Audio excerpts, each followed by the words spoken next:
여러분은 그 리더십을 좀 어떻게 생각하시나요? 또 언젠가는 우리가 리더가 될 수 있는데 예전에는 출세하기 위해서는 부서장 맡아야 된다. 팀장이 되어야 한다. 필수 코스로 여겼죠. 그런데 이제는요. 굳이 리더를 왜 해야 돼? 팀장? 부장? 그거 하기 싫은데요? 라고 또 세상이 또 바뀌어가고 있습니다. 이 리더에 대한 고민은 역사에서도 계속해서 반복돼 왔는데요. 과거에 영웅들이 오히려 믿고 맡긴 신하들 때문에 그 배신을 당하는 경우도 있었고요.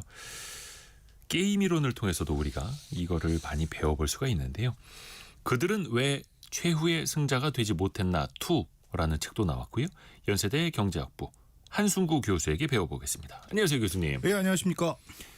저희가 그들은 왜 최후의 승자가 되지 못했나 책으로 이야기했던 게 벌써 1, 2년 지났나요? 예, 시간이 거의 꽤 지났죠. 2년 가까이 2년 전에 나온 책이니까요. 예, 한 1년 반은 됐을 것 같습니다. 이번엔 2입니다. 2. 예, 또 1권을 많이 사랑해 주셔서 예, 출판사에서 2권 내겠다고 해주셔서.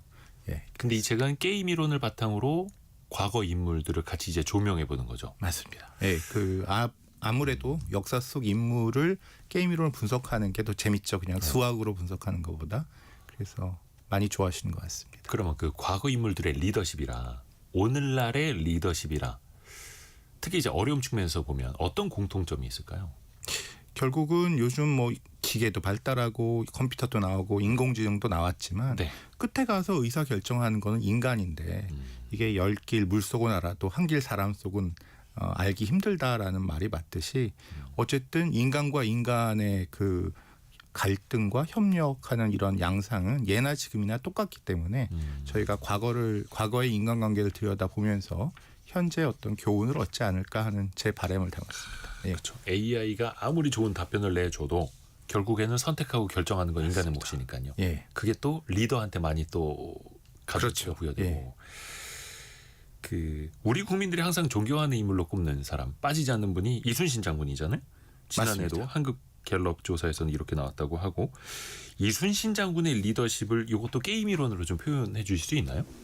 어떻게 보실까요? 그러니까 제가 책에도 썼고 되게 조심스러운 부분인데 저도 이순신 장군 당연히 아주 우리나라를 구하신 영웅으로 존경을 하고요. 근데 이제 아무리 완벽하셔도 100% 완벽하진 않고 아쉬운 점이 있다. 이제 이렇게 이제 게임 이론을 통해서 분석해 볼 수가 있어서 이제 그런 부분을 제가 건드렸는데 그 이순신 장군 하시면 뭐 백전백승의 명장이고 어떻게 그런 상황에서 혼자 왜군을 무찔렀나 하는 능력의 측면에서는 정말 한국에 계시기 아깝다 할 정도로 능력이 훌륭하신 그런 분이죠.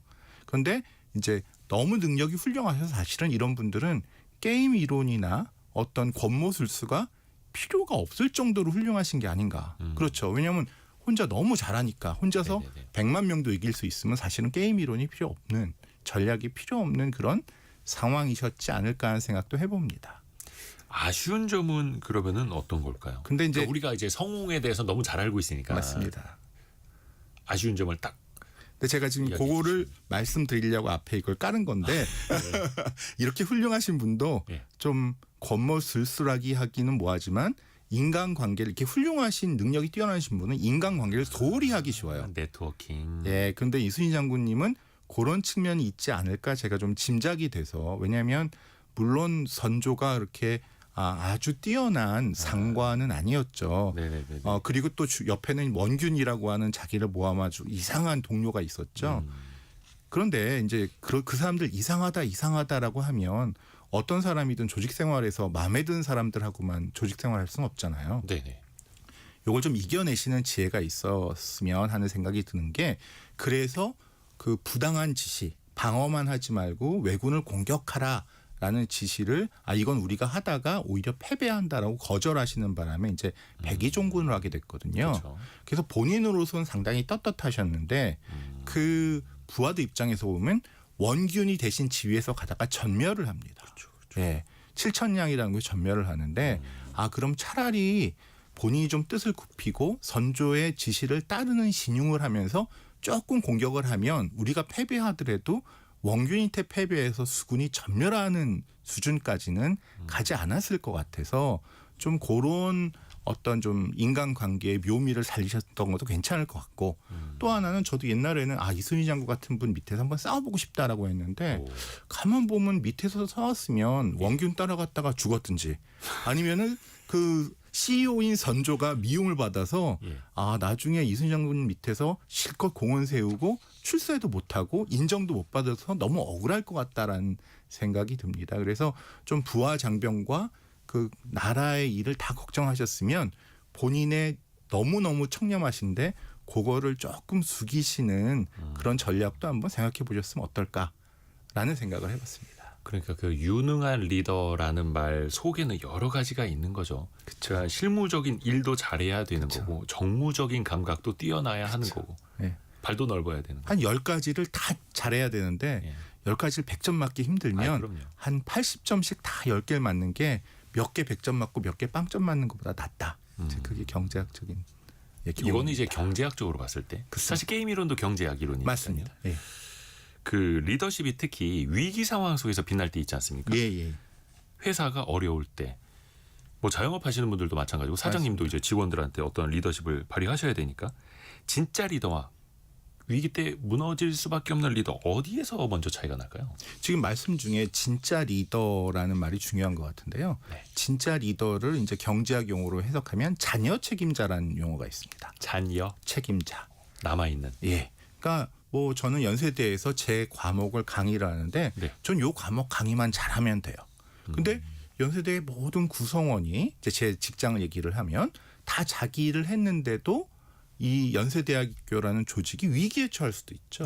각자 최선을 다했지만. 그 누구 한 사람이 잘못한 건 아니에요. 네네. 근데 그러면 책임지시는 분이 총장님이시죠. 그래서 이 책임자, 최고 의사 결정자는 밑에 사람은 자기 일만 하면 되지만 자기 일을 다 해도 벌어질 수 있는 상황을 대비해야 되는 것은 이제 자녀 모든 책임을 제한 다음에 나머지 책임이 무엇이든지 그거를 다 독박을 쓰는 분을 자녀 책임자라고 하는데 이 자녀 책임자를 진짜를 잘 세우냐 안 세우냐에 많이 좌우된다는 거고 삼국지에 보면 조조가 오나라를 쳐들어왔을 때 이 손권이란 오나라의 국왕이 있는데 밑에 부하들은 조조 못 이긴다. 다 항복하자라고 합니다. 근데 노숙이라는 신하가 손권에게 권하기를 이 사람들은 항복해도 조조 밑에 들어가서 또 벼슬 할 사람이다. 그런데 오나라가 무너지면 국왕인 당신은 죽는다. 그러니까 당신이 자녀 책임자니까 경제학적으로 해석하면 당신은 이 자녀 책임자가 아닌 사람의 조언을 듣기보다는 본인이 판단하셔야 된다라는 거거든요. 만약에 거기서 이 신하들에게 결정권을 주면 조조에게 항복했을 겁니다. 그런데 손권이 자녀 책임자면서 그 지위에 있었기 때문에 거기서 항복하고 무너지지 않고 끝까지 싸워서 이제 적벽대전에서 이기게 되는 거죠. 그래서 그 어떤 조직에 과연 끝까지 책임지고 이 조직과 생사를 같이 할 사람이 누군가 그 사람에게 최고 결정권을 줘야 된다라는 것이 중요합니다. 그런데 이게 당연한 것 같은데 그렇지 않은 경우가 많아요. 이게 고민이 될 수밖에 없는 게 왜 속된 말로 월급 사장과 맞아요. 창업하신 분들 그리고 이제 자영업하시는 분들은 직원들한테 내가 다 책임질게 한다라고 해서 뭐 어디 식당 사장님이 물러날 수는 없는 거잖아요. 그렇죠. 이건 좀 대응 방식이 좀 달라야 될 것 같은데요. 똑같은 자녀 책임자라도. 근데 이제 자녀 책임자가 결국은 자기가 밑에 사람이 잘못해도 그 잘못한 것은 자기가 다 뒤집어 쓰게 돼 있거든요. 그래서 자녀 책임자가 누구에게 이름을 하더라도 완벽히 맡길 수는 없고 그 사람은 결국 아무리 똑똑해도 한계가 있습니다. 그래서 이 조직과 생사를 같이 할 운명인 사람이 결국 최고 결정권을 쥐고 그 사람들을 관리를 해야겠죠. 그러니까 최종 결정 권한 모든 선택은 그쵸. 마지막에는 사장님이나 그렇죠. 부장님이나 뭐 임원이나 이렇게 또 해야 되는 거고요. 그렇죠. 또 거기에 대한 또 책임 개념도 또 같이 따라갈 수밖에 없는 거고요. 그래서 이제 주변에서 보면 어떤 큰 조직 내에서 전략적인 선택을 했는데 결과가 좋지 못했을 때 보직 해임 당하시는 분들 있잖아요. 그렇죠. 마음 아프더라고요. 예. 근데 또 그럴 수밖에 없는 게 또 냉정한 현실이고. 뭐 억울한 측면도 있지만 예, 조직 생활이라는 게 그런 측면이 있는 것 같습니다. 그러면 그 위기에서 경제를 구해낸 인물들을 좀 보면서 우리가 배울 점을 좀 찾아볼게요. 미국 경제의 위기 속에서 구원 등판까지 한 인물로 빠지지 않는 사람이 JP 모건 있지 않습니까? 맞습니다. 근데 저희는 이제 2008년 미국 경제 위기, 우리 IMF 위기 또는 이제 대공황 1929년을 네. 얘기하는데 뭐 그때 아무도 태어나신 분이 없었지만 1907년도에 1907년. 니커보커 경제 위기라고 아주 큰 공황이 미국에 온 적이 있습니다. 그러니까 리만 브라더스가 망해서 2008년 위기가 왔듯이 니커보커 신탁 회사라는 게 망해서 아주 큰 회사인데 월스트리트에 그래서 1907년에 미국이 완전히 주가가 50% 떨어졌다고 그래요. 거의 2008년 글로벌 금융위기 전 100년 전입니다. 101년 전. 딱 그러네요. 네. 101년 전이네요. 그런데 이때 저희가 지금 그걸 잘 모르는 이유는 위기를 잘 넘겼습니다. 근데 그때는 지금 우리가 아는 연준이 없었어요. 그러니까 중앙은행이 없던 시절. 없었습니다. 미국. 예, 예. 근데 JP 모건이라고 월스트리트에 제일 큰 손이 있었는데 예. 이분이 보니까 이렇게 금융위기가 다 넘어가면 자기도 이제 넘어가게 된 거예요. 그러니까 시중 은행장이었던 거죠 당시에는. 그렇습니다. 예. 그 은행 중에 은행가. 제일 큰 은행의 은행장이었습니다. 예. 그런데 이 사람이 그 큰 은행들의 은행장들을 다 자기 집에 모이라고 그래서 문을 잠가 버립니다. 아무도 못 나가게. 그래서 오늘 저녁에 우리가 대책을 강구해서 이걸 이겨내자라고 해서 부실한 은행은 이제 제외하고 이제 부실한 은행이 망하기 시작하면 건실한 은행도 망하는 게 뱅크런이지 않습니까? 네. 그러니까 건실한 은행을 골라내서 여기에는 우리가 자금을 투여하자라고 하는데 이제 아무리 큰 은행이라도 경제 위기에서 자기 돈을 딴 데 투자한다는 게 쉽지 않죠. 그래서 집에 못 간다고 그래서 밤을 새고 뭐 새벽 4시인가 5시에 간신히 합의를 했다고 합니다. 그래서 쫙 이 큰 은행들이 요런 은행은 다 우리가 투자를 한다라고 하니까 사람들이 아 이게 위기가 그렇게 큰 위기가 아니고 이 은행들은 안전한가 보다. JP 모건이 보장했구나라고 해서 그 위기를 넘길 수 있었다고 합니다. 근데 또 어떻게 보면은 JP 모건 정도가 되니까 미국의 모든 은행장들 우리 집으로 모여. 그러니까 사실은 될 수 있었고 그렇죠. 문을 걸어 잠그는 전략도 통했던 거네요. 근데 이제 이게 부작용이 있었던 게 예. 미국인이 보기에 아니 JP 모건이 뭔데 은행장들을 잠그고 그럴 수 있죠. 그리고 누구는 망하고 누구는 안 망하고 이걸 결정했잖아요. 그러니까 은행 공적인 중에. 권한이 없는 사람이. 네. 예. 그래서 이제 페드가 만들어집니다. 그 이후에 미국의 네, 중앙은행. 요 사태를 보고 근데 페드는 아무래도 공무원이다 보고 그리고 처음 온 위기가 1929년 대공황이었거든요. 그러니까 이 페드의 공무원분들로서는 아까도 얘기했던 자녀 책임자가 아니에요. 은행이 망한다고 JP 모건처럼 자기가 파산하는 게 아니고 자기는 그냥 여전히 공무원이니까 여기서 재빠른 행동을 차마 못합니다. 아하. 네, 그래서 대공황이 왔다고 하는 분석이 있습니다.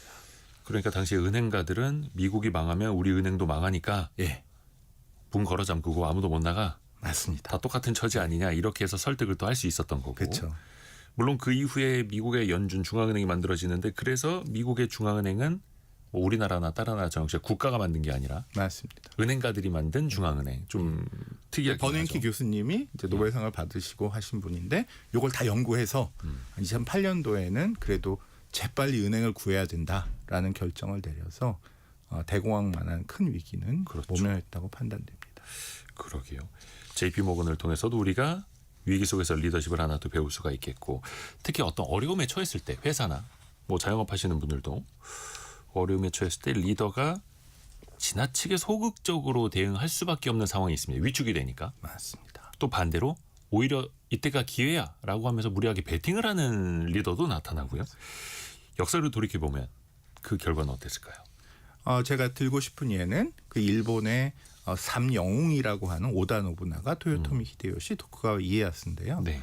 사실 이 상황이 변하기 때문에 겁쟁이처럼 웅크릴 때도 있고 또는 대담하게 한번 투자해서 리스크를 테이크하는 이런 경우도 필요합니다. 네. 예. 근데 이제 많은 사람들은 태어날 때 약간 겁이 많게 태어나거나 저처럼 또는 우리 이대호 CEO님처럼 사업을 난 한번 해봐야겠다. 이제 이런 분도 계신 거죠. 그래서 안타깝게도 예. 항상 조심만 하다면서 평생을 보내거나 항상 도박적으로 위험한 행동을 감수하면서 평생을 보내는 그런 패턴을 보이는 게 가장 대부분의 사람들이라고. 신기한 게 사람마다 참 성향, 기질이 맞아요. 달라요. 맞아요.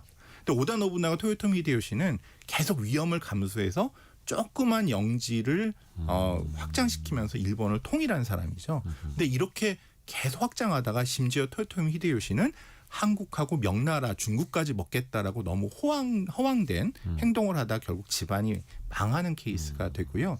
반면에 이제 도쿠가와 이에야스는 같은 시대에 살았는데 계속 겁먹고 움직이질 않고 한번 싸울 만한데도 토요토미 히데요시 밑에서 벌벌 깁니다.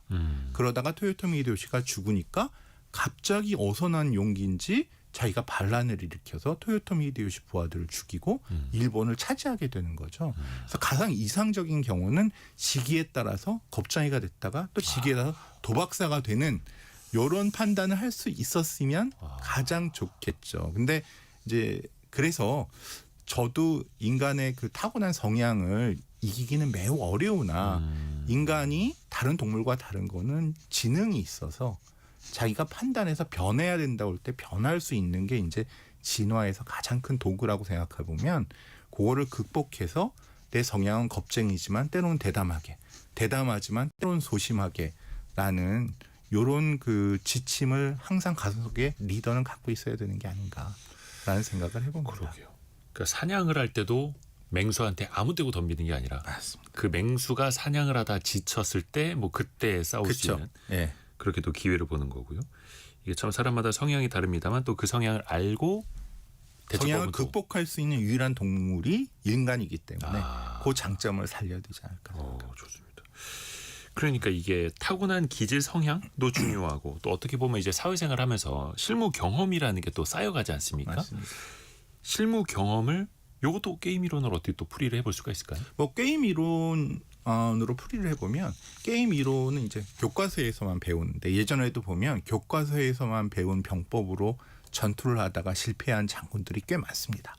물론 한편으로는 뭐 알렉산더 대왕이나 나폴레옹이나 당태종 2세민은 20대 초반에 어떻게 군대를 지휘해서 백전백승을 거둡니다. 근데서 너무 존경을 받지만 이거는 상당히 드문 케이스고 대부분은 그렇지 못했다라는 거죠. 그래서 이 책이나 학교에서만 저도 이제 학교에서 가르치지만 여기는 세상을 다 담을 수가 없고 세상의 경험을 해보면 책이나 학교에서 없는 그런 작전을 쓰는 적을 만날 수가 있죠. 그래서 이 경험이라는 것이 무시할 수가 없다. 그래서 어떤 사람이 아무리 천재더라도 이 사람을 바로 사장시키기보다는 과장, 부장, 전무, 상무를 시켜고 경험을 좀 쌓게 한 다음에 이 사람에게 중책을 맡기는 게 합리적 선택이다라고 생각이 되고요. 그런데도 이제 젊은 사람을 쓰는 거는 너무 절박한 상황이라서 조직이 약간 2판, 4판 절체절명이다라고 할 때 이외에는 그래도 경험이 있는 사람을 사용하는 것이 맞다라고 생각합니다. 그 경험은 어느 날 갑자기 돈으로 살 수도 없고 그렇죠. 시간을 당겨서 쓸 수도 없는 일이니까요. 뭐 가위바위보를 해서 네. 가위가 보자기를 이기는 것 같아도 현실에서는 내가 이겼는데 그 사람이 나를 패고서는 돈을 안 주고 제 돈을 뺏어갈 수도 있는 거지 않습니까? 그러니까 이런 걸 한번 당해보면 이게 교과서만으로 할 수 있는 게 아니구나. 세상의 이론만으로는 그렇죠. 가위바위보 할 설명이 때는 안 보디가드를 듣고 가야 되겠구나라는 생각을 해볼 수도 있겠죠. 그 경험으로 또 얻어지는 게 어떤 신호를 읽는 능력 아닐까요? 위험 신호를 봤을 때도 이걸 해석하는 사람들이 또 달라지잖아요. 위험 신호를 봤을 때 매뉴얼만 찾는 사람과 경험 또 다른 사람들의 경험에서 뭔가를 또 배우고 대처하는 사람 또 다를 수밖에 없잖아요. 예. 위험에 관해서 제가 그 읽은 책 중에 가장 인상 깊은 게 그 로버트 루빈이라고 월스트리트의 아주 큰 회사의 그 회장도 하고 그다음에 미국 재무부 장관도 했던 그분인데요. 이분은 어떤 의사결정을 내리기 전에 이 의사결정을 하면 대개 90% A를 하면 B가 일어날 거다라고 했을 때 다른 사람은 그러고 회의 끝나고 집에 가는데 자기는 나머지 10%가 뭘까? 아주 확률이 작지만 이제 저희가 그걸 테일 리스크라고 부르죠. 이 테일 리스크가 10%인데 2%는 이런 일이 3%는 이런 일이 이거를 자기는 밤에 남아서 따로 한번 생각해 봤다고 합니다. 공책에 적으면서. 네. 그래서 10번 중에 9번은 이제 그게 헛수고가 되지만 10번 중에 한 번 그 일이 일어나면 다른 사람들은 쩔쩔매는데 자기는 한 번 생각해 봤기 때문에 이제 그걸 대비를 할 수 있었다라고 하는데 그것이 이제 위험을 대비하는 그 CEO나 리더의 가장 중요한 덕목이 아닐까.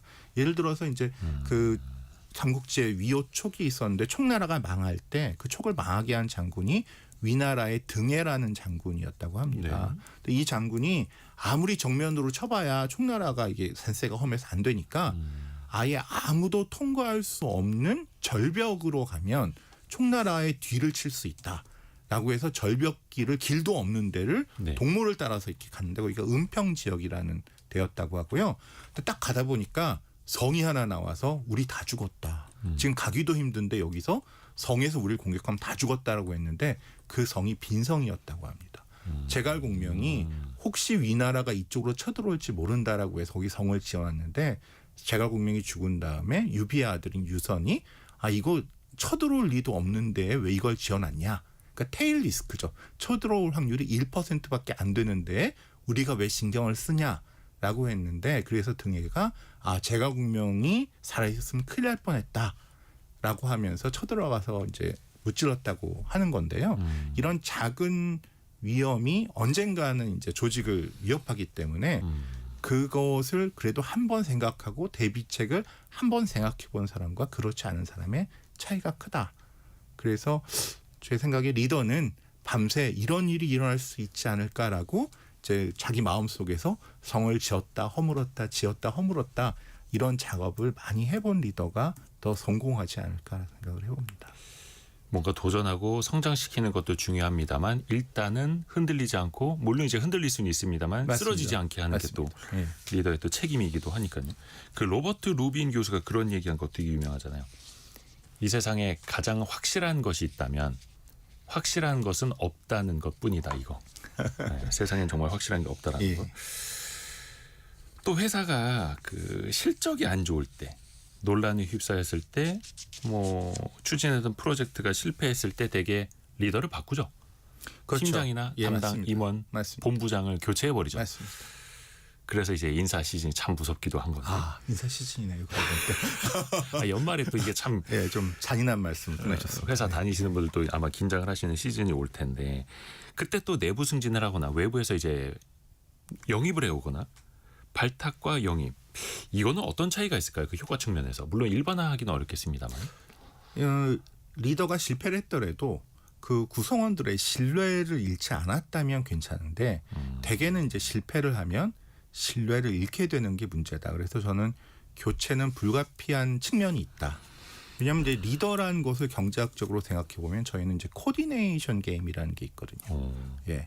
10명의 구성원이 있는데 10명이 열심히 노력하면 회사도 잘 되고 그 10명의 월급도 올라갑니다.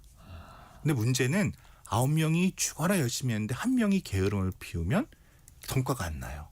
그러면 9명은 열심히 노력만 하고 성과가 안 나니까 이런 경우에 어떤 일이 생기면 코디네이션 페일리어라고 그러는데 다 열심히 하겠어?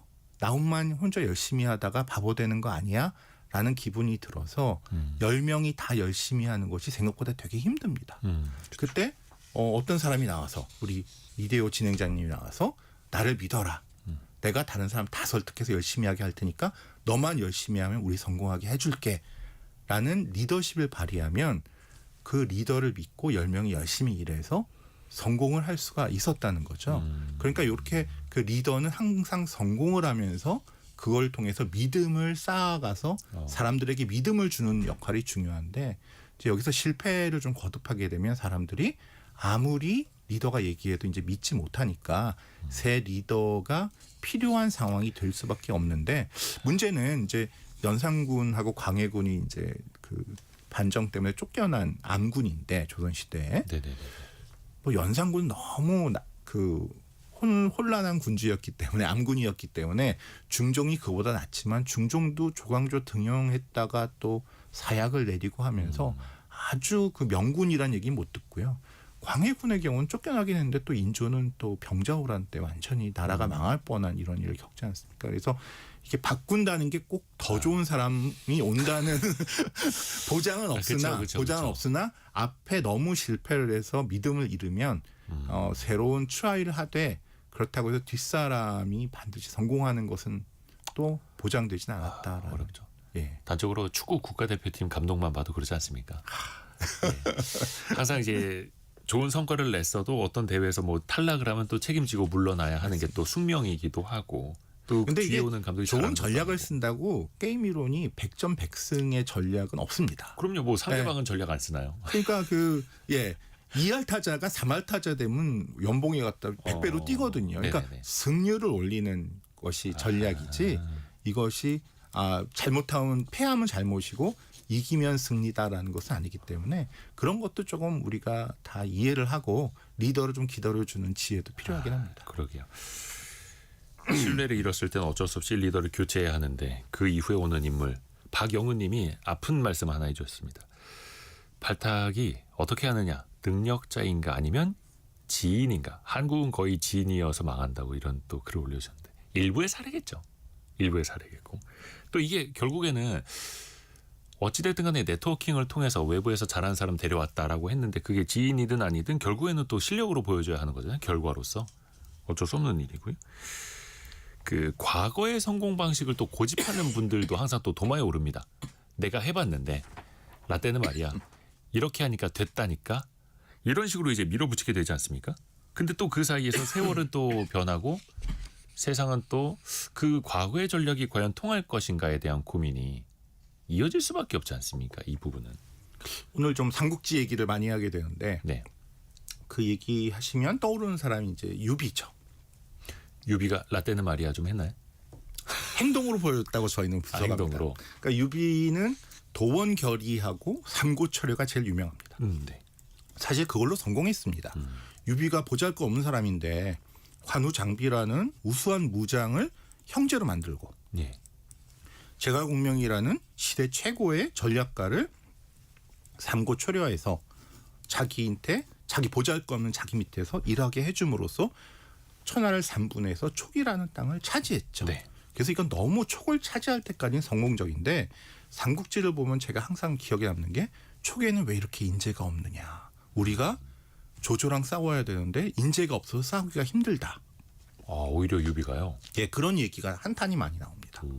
사실은 읽다 보면 끝에 가서 도대체 언제까지 관우장비고 언제까지 제갈공명이냐. 아니 뭔가 밑에서 올라오는 인재가 있어야 되는데 초기에는 관우장비 제갈공명 죽고 나서 사람이 없어요. 그때는 뭐 또 좀 그 또래들이 있었는데 그 사람들만 계속 데리고 유비가 갑니다. 근데 이게 유비로서는 맞는 게 의형제를 맺었을 때 내가 너희를 끝까지 데리고 가겠다. 제갈공명한테 내가 너를 평생 내 칙사로 쓰겠다였거든요. 그렇죠. 그러니까 새로운 인재가 봤을 때는 유비 밑에 가봐야 나는 아무리 무술을 잘하고 전략이 뛰어나도 관우장비 제갈공명을 넘지를 못하는 거예요.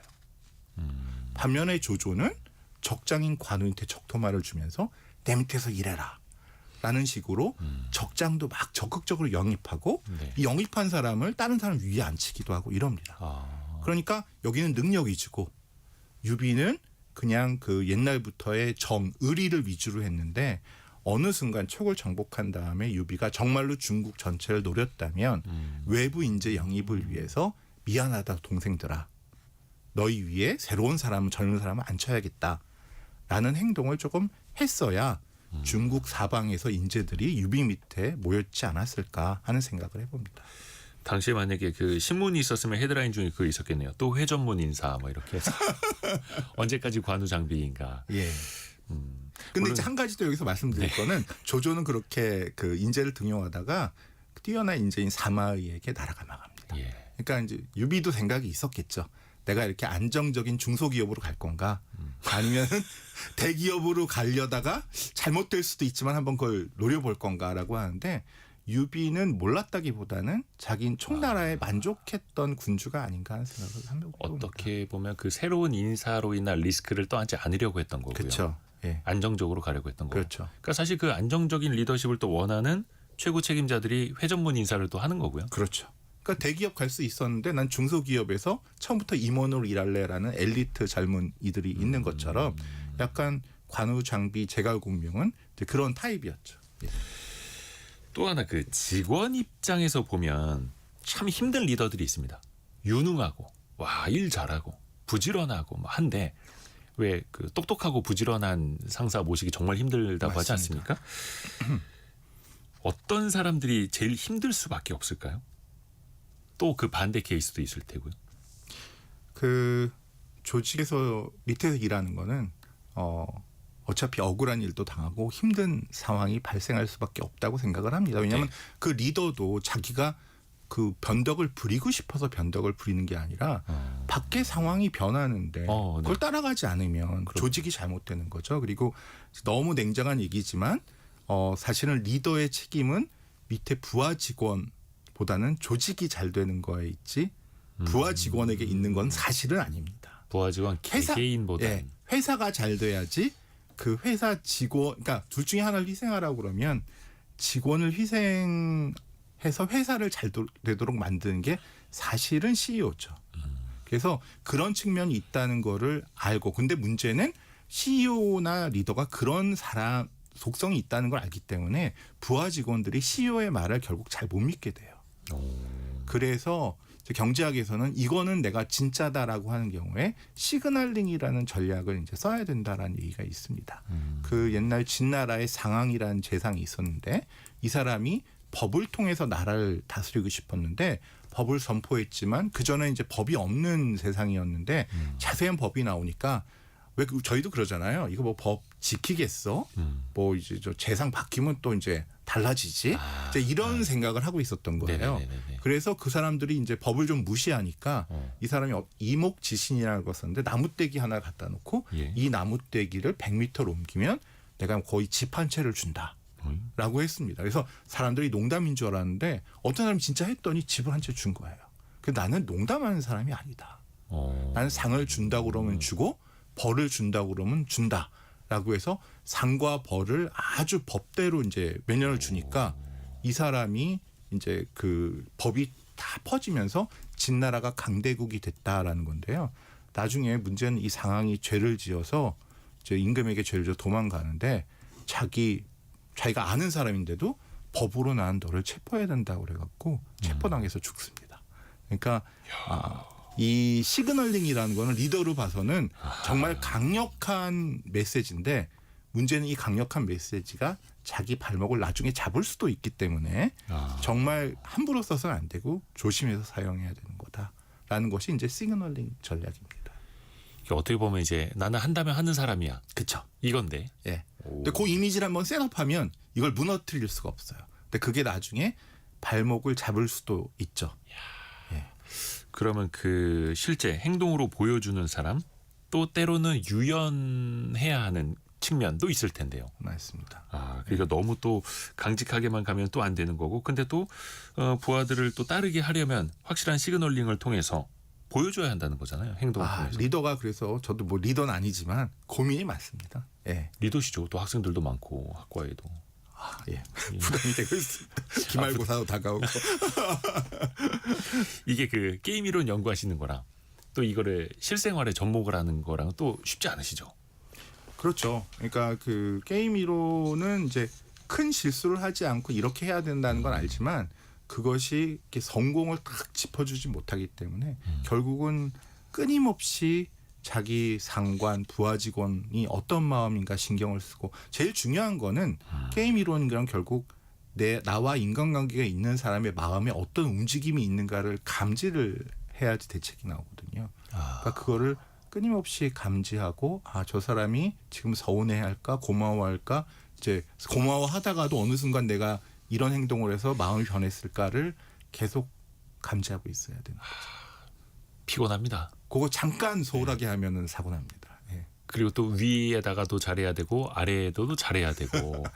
그러니까 아까 왜 내가 과장 부장 해야 되냐라는 얘기가 나오는 거예요. 요즘 예. 그래서 MZ 세대들은 나 팀장 하기 싫어요. 나 부장 하기 싫어요. 이런다 하지 않습니까? 학교에서도 보직 잘 안 하려고 합니다.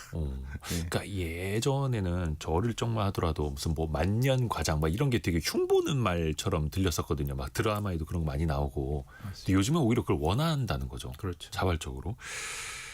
그것도 좀 문제입니다. 리더에게 좀 운신의 폭을 줘야 되는데.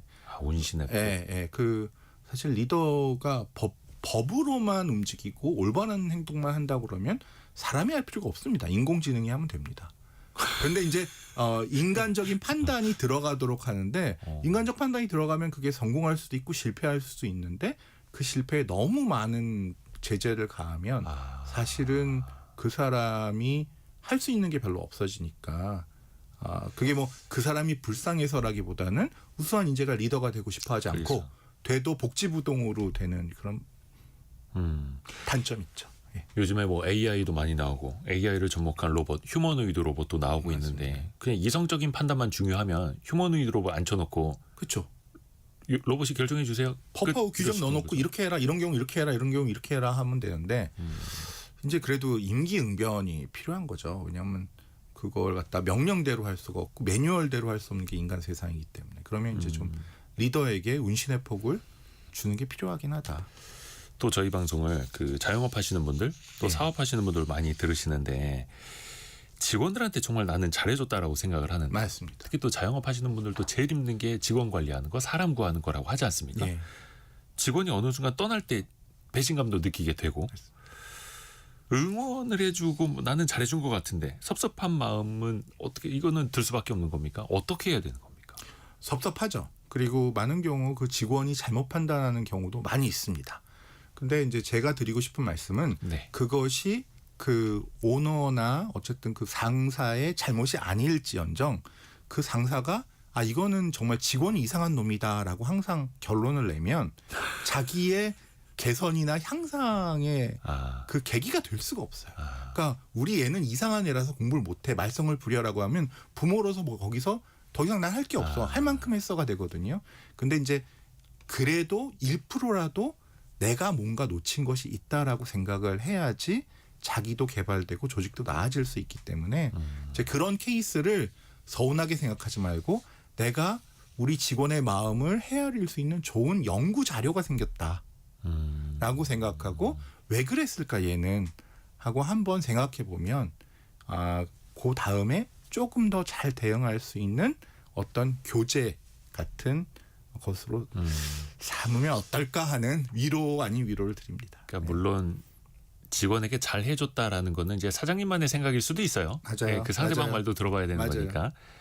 근데 왜 나갔을까? 그 다음에 또 남아 있는 사람들에게는 어떻게 또는 너무 해줘야 잘해줬을까? 잘해주는 방법이 A, B, C, D가 있는데 내가 B를 안 하고 왜 A를 잘해줬을까라는 것도 있고 한번 그 뭐 실패는 병가지 상사 아닙니까? 근데 그 실패를 놓고 이제 운이 안 좋았다 이렇게 하기보다는 내가 뭘 더 잘할 수 있었을까라고 하면 승률을 올릴 수 있는 그러게요. 공부의 계기가 된다라고 저는 말씀드리고 싶습니다. 그냥 뭐 팀장이나 부장은 처음이라 사장은 처음이라 하고 넘어갈 게 아니라 우리가 또 계속해서 배워야 한다는 거죠. 5663님이 좋은 말씀 보내주셨는데요. 리더가 존재하고 평가받는 이유는 미래를 알 수 없기 때문인 것 같습니다. 라고. 그렇죠. 리더의 중요성은 또 앞으로도 계속해서 커지겠죠.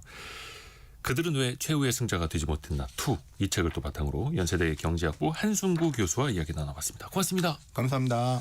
라디오 정보센터 다녀옵니다.